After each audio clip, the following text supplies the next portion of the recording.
Hey everybody, it's Chris Holdring, and I'm going to show you how to create a quick and easy table saw sled so that you can make your table saw safer to use. Stay tuned. Like I said, we're going to show you guys how to make your table saw safer to use.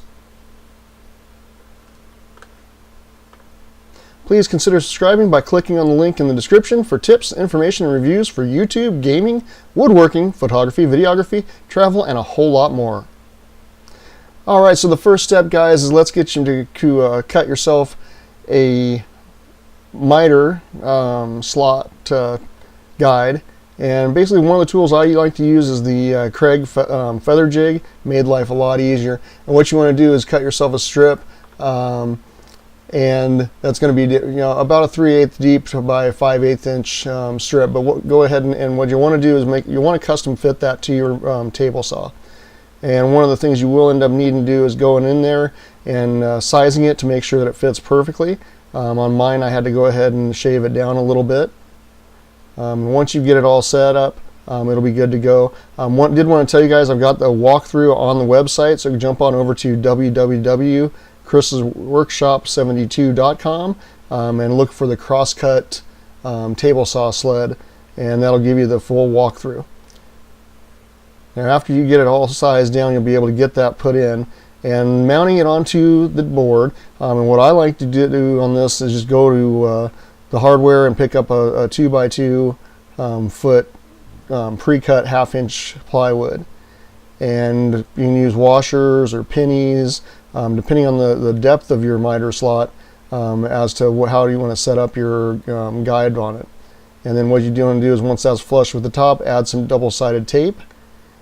And then flip your board on over to the side that you want down, and you can press that plywood down and make it real simple and real easy to mount. Once you've got that guide on there, then you can go in and screw it down and make that real nice and solid.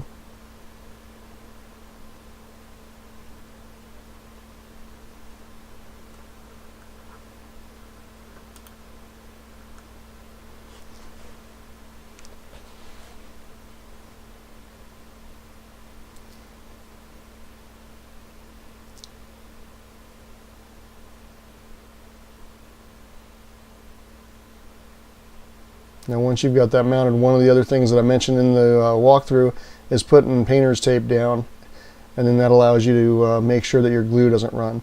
Now when you get ready to cut your fences, one of the little secrets that I like to use is you just take that board right away and you just mark directly off that board, and there your links are perfectly matched to the board that you're using.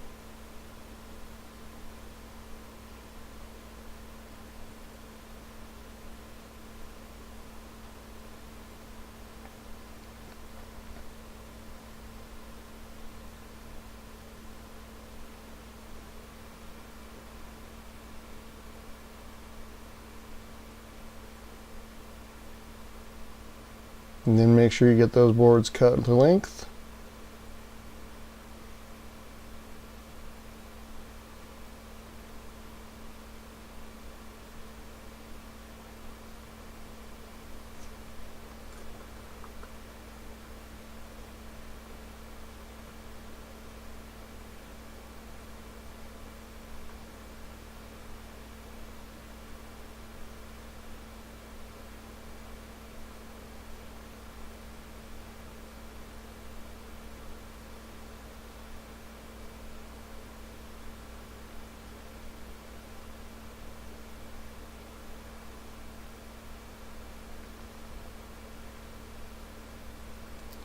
And then your next step is going to be setting up your front fence. One of the little secrets I like to use is, I'm a big fan of the right angle clamps that you can buy, and you can just use those just to set them up on the sides of the plywood, and then just drop that fence right on in there. Now you don't have to be super perfect on that front fence, unless you're planning on using it to attach boards to directly and you want them to be at right angles to the blade cut. For me, the front fence is a support and some place to add clamps to, so I'm not going to really be trying to make it at a perfect 90 degrees. Once you get that clamped on down, get everything set up and ready to go, and you can adjust and just kind of fiddle with it and get everything to the right angle or right tightness. One of the things that I did do on it is you don't want to snug down the right angle clamps until you've got the vertical clamps clamped down there to pull everything tight, and then you can go ahead and snug your right ankles up.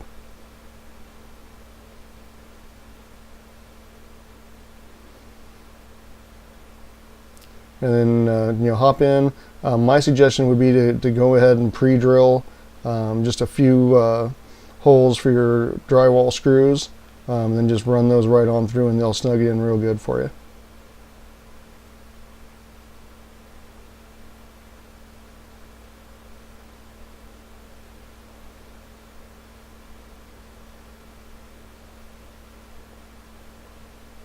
Now, I've been told that the saw blade and everything else is all set in alignment to your miter slot on your table saw, default from the factory.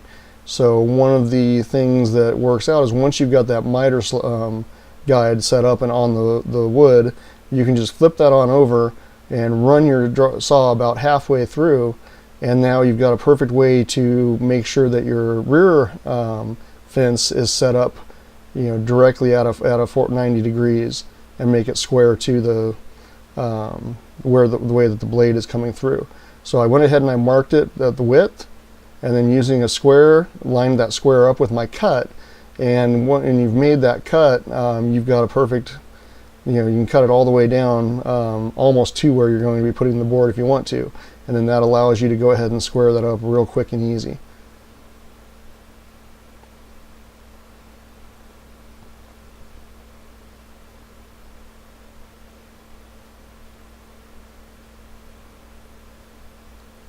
And then, as you can tell, I've already pre-drilled a few guide holes there in the plywood. And then, just like you did on the front board, you can go in there and do the exact same thing with being squared up on that, and having your that you did on the front fence using the right angle jigs. So guys, please consider subscribing by clicking on that link in the description for tips, information, reviews for YouTube gaming, woodworking, photography, videography, travel, and a whole lot more. And guys, check out the website because we do have the walkthrough for this and several other things on it. Thank you very much for watching.